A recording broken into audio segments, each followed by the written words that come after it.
বিসমিল্লাহির রহমানির রহিম। তাহলে আমি শুধু বলবো, তোমরা খেয়াল দিয়ে ধরবা। আচ্ছা, যে শব্দ পারবা না সেটা জিজ্ঞেস করবা। বসে নামওয়ার বজের জমিন দফন করদান।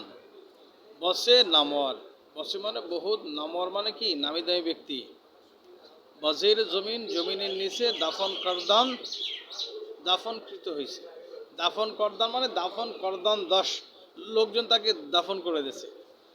দুনিয়ার বহুত নামি দামি ব্যক্তি মারা যাওয়ার পরে লোকজন তারা কি করছে, দাফন করে দিয়েছে মাটির নিচে। হ্যাঁ, কেজ হাইসিয়তাস বর রোয় জমিন এক নেশা নামানত। কেজ মানে কে যে, হাইসিয়তাস তার হাইসিয়ত থেকে, অস্তিত্ব থেকে, বর রোয় জমিন, বর রোয় জমিন মানে সারা দুনিয়ার কোনো এক জায়গার উপরে, ঠিক আছে। বর রোয়ে জমিন সারে রোয়ে জমিন পর, ব্যাস এটা সুন্দর হয়। হ্যাঁ, বর রোয়ে জমিন মানে কি, রোয়ে জমিন পর মানে কি সারা দুনিয়ার, হ্যাঁ সারা দুনিয়ার কোনো এক জায়গায়। হ্যাঁ, এক নেশা, তার কোনো নিশানা। এক মানে এক, কিন্তু উদ্দেশ্য হলো এক নেশা মানে তার কোনো নিশানা, নামানত নেহি রাহা। তাহলে তুমি দেখো, ফেরাউনের কোনো অস্তিত্ব দুনিয়া আছে বাবা? হ্যাঁ, এর ফেরাউনের থালাবাটি আছে, ব্যবহার করার কিছু আছে? তার বাসা যা ব্যবহার করতে কিছু আছে? তার কোনো নিশানা পৃথিবীর কোথাও পাবা? মিশরের জাদুঘর আছে? নাই। লাশটা তো আল্লাহ রাখছে, অন্য কিছু আছে? তার কোনো কর্ম, তার কিছু আছে? নাই। তো বলা হয়েছে যে দুনিয়ার বহুত নামি দামি ব্যক্তি যাদেরকে মাটির নিচে দাফন করে দেওয়া হয়েছে, তাদের অস্তিত্ব থেকে রয়ে জমিনের উপরে এক নিশানাও অবশিষ্ট নাই। অর্থাৎ তুমি চলে যাবে একসময়, তোমার সব কামাই এটাও কি শেষ হয়ে যাবে। কামাই কি হয়ে যাবে? তোমার সম্পদ সেটা কি হয়ে যাবে? শেষ হয়ে যাবে। আচ্ছা, কে আ পীর লাশারা কে সপরদন জেরে খাক। কে আ পীর লাশারা, আ মানে ওই, পীর লাশা মানে বুড়া লাশটাকে। আ পীর লাশারা, স্বাভাবিকভাবে মানুষ বুড়ো হইলে তো মরে নাকি। আ পীর লাশারা, সেই নামি দামি বুড়া ব্যক্তির লাশটাকে কে সাপরদন্দ, লোকজন সপর্দ করে দিয়েছে। জেরে খাক মানে মাটির নিচে, জের মানে কি নিচে, খাক মানে মাটির নিচে। সেই বুড়া মানুষটির নামি দামি সেই বুড়া লোকটার লাশটাকে লোকজন কি করেছে? মাটির নিচে দাফন করে দিয়েছে। খাকাশ চুনা বখরদ, এই বখরদ, খাকাশ কবরের মাটি, চুনা বখরদ না বখরদ, চুনা বখর ওইরকম খেয়ে নিয়েছে। কবরের মাটি তাকে ওইরকম খেয়ে নিয়েছে। কিছু ইস্তেখা নামানত, কিছু মানে উৎসে, ইস্তেখা মানে কোনো হাড্ডি, নামানত নেই। হ্যাঁ, কবরের মধ্যে তার একটা হাড্ডিও নাই। মাটি তাকে এমনভাবে খাইছে যে তার গোশত তো কয়েকদিনের ভিতরে শেষ, একটা হাড্ডিও তার কবরে অবশিষ্ট নাই। কথা বলো না? যার বাবা মারা গেছে কয়েকদিন আগে ছিল, এখন নাই, আপনার চিন্তা হয় না যে কোথায় চলে গেল, আর কোনোদিন দেখা হবে না। মা ছিল, মারা গেছে, চিন্তা আসে না যে কোথায় চলে গেল, আর তো কোনোদিন দেখা হবে না। হ্যাঁ, সেটাই বলতেছে। তাহলে একটা সময় তুমি আমি যখন বুড়ো হয়ে যাব, মারা যাব, মাটির নিচে দাফন করে দেওয়া হবে, আমাদের হাড্ডি অবশিষ্ট থাকবে না। তাহলে আমাদের করণীয় কি? আমাদের করণীয় কি সে আলোচনা শেষে করবেন আল্লামা সাদি রহমতুল্লাহ আলাই। জিন্দাস্ত নামে ফররুখ নো শেরাওয়া বাদল। জিন্দাস্ত জীবিত আছে, জিন্দাস মানে কি জিন্দা হ্যায়, জীবিত আছে। নামে ফর্রাহ নৌশেরাওয়া, এই বাদশাহ নৌশেরাওয়ার নাম, ইরানের বাদশাহ নৌশেরাওয়ার নাম কি আছে? জিন্দা আছে। বাদল ইনসাফের সাথে। ইরানে একজন বাদশাহ আসছিল বহুত আগে, ওনার নাম হলো কি? বাদশাহ নৌশেরাওয়া। বাদশাহ কি? হচ্ছে নৌশেরাওয়া। নৌশেরাওয়া বাদশাহ এত ইনসাফগার বাদশাহ ছিলেন, এত ন্যায় বিচারক বাদশাহ ছিলেন যে যুগ যুগ ধরে, শতাব্দীর পর শতাব্দী মানুষ তার ইনসাফ, ন্যায় বিচারের কথা মানুষ মনে রেখেছে। হাতেম তাই দুনিয়ায় নাই, কিন্তু হাতেম তাইয়ের দানশীলতা পৃথিবীতে এখনো আছে, আছে না? তাহলে জীবনে কিছু করতে হবে, ভালো কিছু করতে হবে, যাতে করে মানুষের কাছে তুমি ইতিহাস হয়ে থাকো। কে গর্জে বাসে গুজাস্ত কে নৌশরা নামানত কে গারচে মানে যদিও বসে গুজাশত বহুত আগে সে দুনিয়া থেকে বিদায় নিয়েছে। কে নৌশরা নামানত যে নৌশিরাওয়া দুনিয়ায় নাই। নৌশিরাওয়া কি নাই। বাচ্চা নৌশিরাওয়ার বংশধর হলো সুবক্তগিন আল হেকাম। আল হেকাম হলো সুবক্তগিনের বাবা, বাচ্চা নৌশিরাওয়ার বংশধর। এই জন্য যারা আলেম হয় খোঁজ নিয়ে দেখবা তাদের বংশ উচ্চ বংশের হবে, বুঝছো? ছোট বংশে আলেম ওলামা জন্ম নেয় না। কোনো কারণে তারা মনে করো ডাউনে পড়ছে, ঠিক আছে, কিন্তু গোড়াঘাট ভালো হইতে হবে। বংশের মধ্যে কেউ না কেউ আলেম থাকতে হবে। তুমি যদি ডাক্তার হও তাহলে তোমার বংশের ভিতরে কেউ না কেউ কোনো না কোনো যুগে ডাক্তার ছেলেকে হইতে হবে। এই পরম্পরা লাগবে, কি লাগবে? এই পরম্পরা লাগবে, ঠিক আছে না? এগুলো ছাড়া হয় না এগুলা। তো বলছে যে তো বাদশাহ নওশিরাওয়া হলো তার বংশের একজন লোক, নাম হলো আল হেকাম। আল হেকাম কেটা? সুবক্তগিনের বাবা, সুলতান সুবক্তগিনের বাবা। সুলতান সুবক্তগিনকে সুলতান মোহাম্মদ গজনির বাবা। সুলতান মোহাম্মদ গজনিকে যিনি আফগানিস্তানের কি ছিলেন, পুরা খারাসানের, সেই ইরান, তোমার আফগানিস্তান, পাকিস্তান, হ্যাঁ, এদিকে ইরাক, এই সকল অঞ্চলের কি ছিলেন, তোমার বাদশাহ ছিলেন, ঠিক আছে? তোমার সুবক্তগিন রাজা পৃথ্বীরাজের সাথে লড়াই করছে। কি করছে? রাজা পৃথ্বীরাজের সাথে লড়াই করছে। পরবর্তীতে এসে সুলতান মোহাম্মদ গজনির হাতেতে পুরো ভারতের সব রাজা বাদশারা পরাস্ত হইল। 17 বার তিনি অভিযান করলেন, ঠিক আছে? তাহলে দেখো ঘটনা কি, নওশিরাওয়ার ধ্বংস হয়েছে, এক সময় ধ্বংসপ্রাপ্ত হয়েছে না? ধ্বংসপ্রাপ্ত হয়েছে।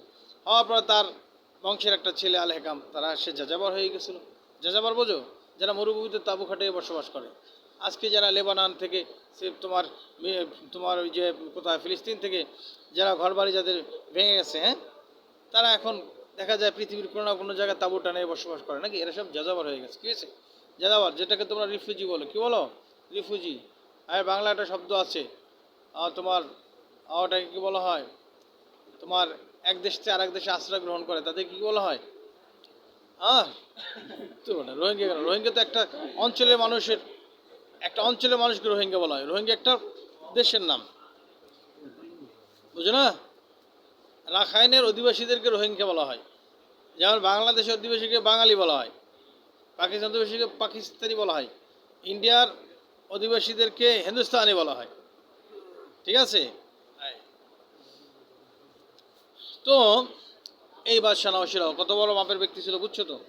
তো আল্লামা সাদি আহমদ বলেন যে বাদশাহ নওশিরাও দুনিয়ায় নাই, কিন্তু তার ইনসাফ দ্বারা সে এখনো মানুষের মাঝে কি আছে? বেঁচে আছে। খায়রে কোন আয় ফোলা ও গনিমত সমর অমর। এই খায়রে কোন আয় ফোলা, হে অমুক, হ্যাঁ, তোমাদের লক্ষ্য করে আল্লামা সাদি আহমদ বলছেন, হে অমুক, ভালো কিছু করো। কি করো? খায়ের কোন, ভালো কিছু করো, জীবনে ভালো কিছু করো, হ্যাঁ। অগনিমত সুমার অমর, এবং নিজের জীবনটাকে গনিমত মনে করো। নিজের জীবনটাকে কি মনে করো? কিছু করো, কিতাব লেখো। তোমরা এখন থেকে কিতাব লেখা শুরু করে দাও, কিছু কিতাব লেখো। সে ভাষা হোক, যেটা তোমার সুবিধা হয়, আরবিতে হোক, উর্দুতে হোক, হিন্দিতে হোক, ফার্সিতে হোক, ইংলিশে হোক, যেটা বলো, একটি কিতাব লেখো না। নাহর পড়ে লেখো, সর পড়ে লেখো, ইতিহাসে পড়ে লেখো, সাহিত্য পড়ে লেখো, লেখো তুমি, একটার উপরে লেখো না। ভালো কিছু করো না, ভালো কিছু করো। খায়ের কোন আয় ফলা, আয় ফলা মানে হে অমুক, হ্যাঁ, খায়ের কোন, ভালো কিছু করো, জীবনে ভালো কিছু করো। অগনিমত সমর সমার অমর, এবং নিজের এই জীবনটাকে মূল্যবান মনে করো। কি মনে করো? মূল্যবান। গনিমত মানে কি? মূল্যবান মনে করো। যে পেশ তারকে বাঙ্গ বার আয়াত কে ফলা নমানত, যা বেশ পেশ তার,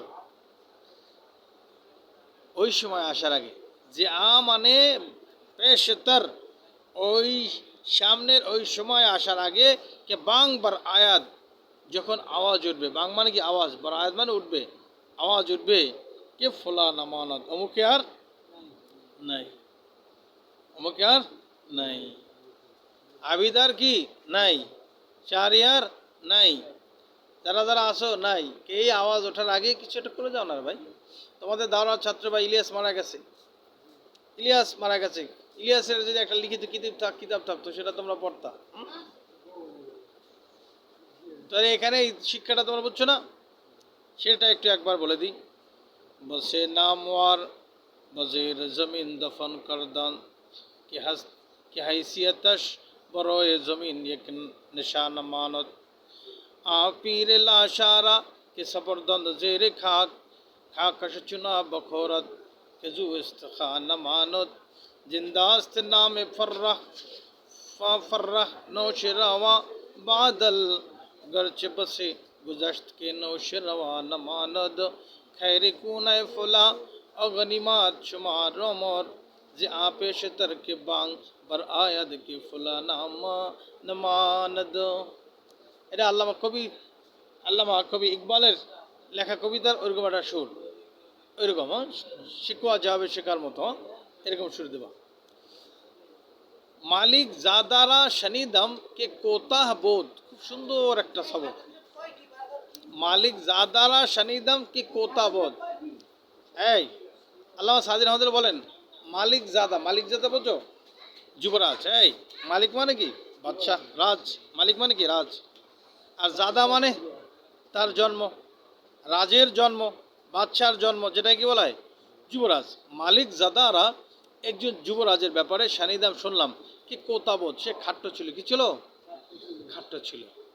ও হাকির এবং দুর্বল ছিল। কি ছিল? দুর্বল ছিল। অদেগার বেরাদারানস বুলন্দ ও খোবরই, অদেগার বেরাদানস এবং তার অন্যান্য ভাইরা, অন্যান্য এই ব্রাদার থেকে ব্রাদারা আলিফ নুন বানায় কি জমা করছে নাকি? হ্যাঁ। অদেগার ব্রাদারানস এবং তার অন্যান্য ভাইরা বুলন, তারা কি ছিল? উচ্চ দেহের অধিকারী ছিল। অখবরয়ে এবং সুন্দর চেহারা ছিল তাদের, চেহারাও সুন্দর, বডিও বড় সড়ো। ঠিক আছে। তা বারে পেদার বাকারাহাত ইস্তেহকার দরওয়ে নজর হামি কর। বারে মানে একবার, পেদার বাবা মানে বাদশাহ, বাকারাহাত এই কারাহাতের সাথে, অপছন্দের সাথে, ও ইস্তেহকার, ইস্তেহকার মানে কি? নগণ্য ধারণা করা, তুচ্ছ জ্ঞান করা। তাহলে অপছন্দ এবং তুচ্ছ জ্ঞানের সাথে একবার তার পিতা দরওয়ায়, ওই ছেলের মধ্যে যে দুর্বল এবং ছোট দেহ, নজর হামি কার্থ, নজর করল। ঠিক আছে, যে আরে আমার আল্লাহ, আমার এই ছেলেটা কি আর অন্য ছেলেগুলা কেমন। পেশার বা ফরাসাত ও ইস্তেফসার দরিয়াফত। পেশার মানে এই হাকির ছেলেটা নাকি তোমার কোতাহ এবং হাকির, কোতা মানে কি? ছোট দেহ। কোতাহ এবং হাকির ছেলেটা বা ফরাসাত, ফরাসাত দ্বারা, ভিতরের জ্ঞান দ্বারা। ফরাসাত বোঝো? যাদের ভিতরে কি অন্তর্দৃষ্টি থাকে, অন্তর্দৃষ্টি থাকে। বা ফরাসাত মানে কি? তার অন্তর্দৃষ্টির মাধ্যমে, ওয়া ইস্তেফসার এবং তার জ্ঞানের মাধ্যমে দরিয়াব সে বুঝে নিল যে আমার আব্বা তো আমার দিকে অন্যভাবে তাকাইতেছে। মনে মনে ভাবতেছে আরে লোনের ছেলেগুলো কেমন, আর এইটা কেমন হইল। ও গফত এবং ওই কোতা এবং হাকির ছেলেটা বলল আই পেদার, হে আমার বাবা, কোতা হে খেরদমন্দ বেহ কি নাদানে বুলন্দ।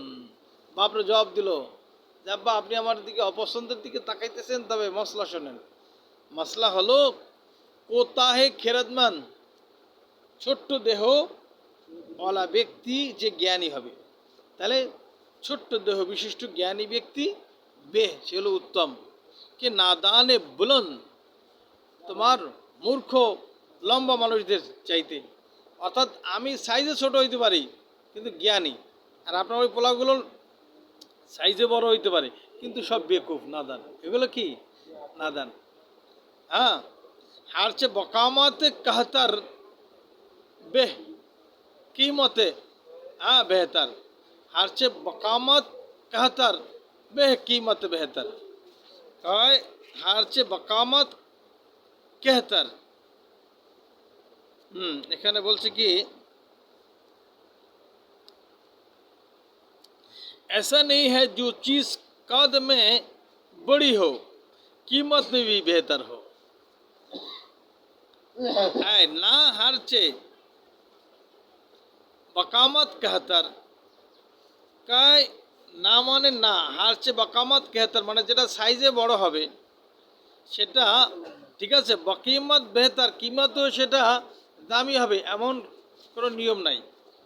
যেগুলো সাইজে কী হবে, বড় হবে। এখানে কাহাতার মানে কি বড় না, হচ্ছে বাকামত কাহাতার, যেগুলো সাইজে বড় হবে। বকিমত বেহতার, সে কিমতও বেহতার হবে এমন কোনো কথা নাই। আপনার ওই ছেলেগুলো সুন্দর সাইজে বড়, আমি অসুন্দর সাইজে ছোট, কিন্তু যেগুলো সুন্দর সাইজে বড় এগুলো খুব মূল্যবান হবে। হ্যাঁ, সাইজে বড়, চেহারায় ভালো, আবার সে মূল্যবান হবে, এটা জরুরি না। এটা কি না, জরুরি না। যুক্তি দেখি দেখো, আশাতু নাজিফাতুন, খাসি, খাসি এটা পবিত্র হালাল, এগুলো মানুষের প্রিয় খাদ্য। অল ফিলু জিফাতুন, আর ফিল মানে হাতি, হাতি হলো তোমার কি জিনিস কও, তোমার গায়ের হালাল জিনিস। জিফা মানে কি, মুর্দার, হাতি খাওয়া যায় না। তাহলে হাতি তো সাইজে বিশাল, এত মানুষ খাইতে পারে না। কিন্তু আশাতু নাজিফাতুন, খাসি ছোট জিনিস কিন্তু খুব সুস্বাদু। খুব কি, এই জিনিসগুলো সাইজে বড় হবে, সেটা কিমা মানুষের কাছে দামি হবে এমন কোনো কথা না। ঠিক আছে, অনেক সময় ছোট জিনিস সেটা মূল্যবান হয়। কি হয়, মূল্যবান হয়। হীরামণিমুক্ত কি, হীরামণিমুক্ত কি বহুত বড় পাথরের সমান হয় নাকি, হয় না, বুঝছো না। বাপরে এক জবাব দিয়ে দিল, দেখো আর একটা জবাব দিল, আকাল্লু জিবালিল আরদি তুরুন ওয়া ইন্নাহু, আকাল্লু জিবালিল আরদি তুরুন ওয়া ইন্নাহু লা আজমু ইনদাল্লাহি কদরা ওয়া মানজিলা। আল্লামা সাদি রহমতুল্লাহ বলেন, আকাল্লু জিবালিল আরদে তুরুন, তো দুনিয়ার যত ছোট ছোট পাহাড় আছে তার মধ্যে তুরটা কিন্তু একটা ছোট্ট পাহাড়।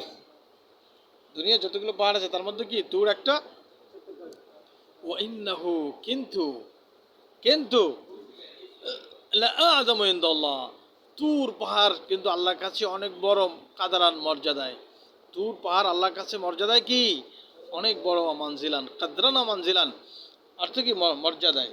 কিন্তু তুর পাহাড় সাইজে ছোট অসত্য আল্লাহর কাছে কি বহুত মর্যাদাবান। সাইজ ছোট হইলেই যে সেটা বেকাদর হবে এটা কি না, জরুরি না, বুঝছো না। আর এক দুইটা সেরা সেটা বললেই শেষ। आशनीदी के लागेरे दाना गुफ्त बारे बाबेला फरबा अस्पताजी अगर जोई बोध हम चुना आज तवीलाए खरबे। कत सुंदर बोलছে।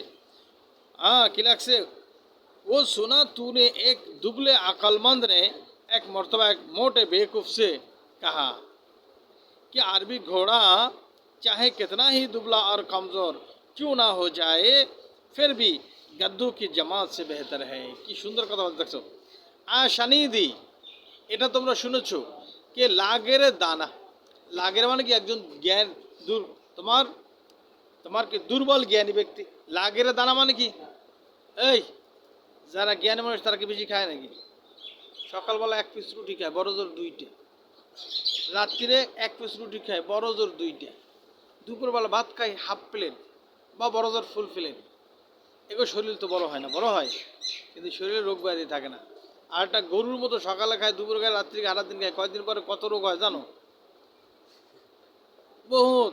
সেইটা বলছে আশানীদি, এই এটা তোমরা, এই এটা তুমি শুনেছো, কে লাগের দানা, লাগের মানে কি দুর্বল পাতলা, দানা মানে জ্ঞানী ব্যক্তি, একজন দুর্বল জ্ঞানী ব্যক্তি গোফত বলছে, বারে বাবেলা ফরবা, হ্যাঁ বারে মানে একবার বলল, বাবেলা ফরবা বে ফরবা, বাবেলা ফরবা, হ্যাঁ এক মোটা তাজা ব্যক্তিকে একবার, চিকনা চাকনা চিকনা পাতলা জ্ঞানী ব্যক্তি একটা মোটা তাজা বেকুফরে বলল, বাবেলা ফরবা, বাবেলা মানে কি বেকুফ, ফরবা মানে মোটা, মোটা তাজা এক বেকুফকে বলল, কি বলল, কে আসপে তাজি মানে কি অ্যারাবিয়ান হর্স, অ্যারাবিয়ান ঘোড়া, আস মানে কি ঘোড়া, তাজি মানে অ্যারাবিয়ান, আসপে তাজি অ্যারাবিয়ান ঘোড়া, আগার জৈব বোধ যদি সেটা দুর্বলও হয়, হামচুনা আস্তবিলায় খর বে वैसा ही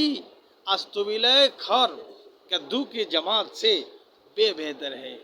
পায় অ্যারাবিয়ান ঘোড়া যদি দুর্বল হয় তারপরও সেটা গাধাদের জামাত থেকে কি উত্তম, গাধাদের জামাত থেকে সেটা কি উত্তম। বুঝলে আপনার ছেলেগুলো যেগুলো লম্বা তাজা হয়েছে ওগুলো তো সব গাধা, ওগুলো সব কি গাধা। কিন্তু আপনার এই যে ছেলেটাকে আপনি অপছন্দের সাথে তাকাইলেন, সে তো অ্যারাবিয়ান হর্সের মতো। অ্যারাবিয়ান হর্স, অ্যারাবিয়ান ঘোড়া যদি দুর্বল হয়, তারপরও গাধাদের জামাত থেকে কি উত্তম, গাধাদের জামাত থেকে উত্তম।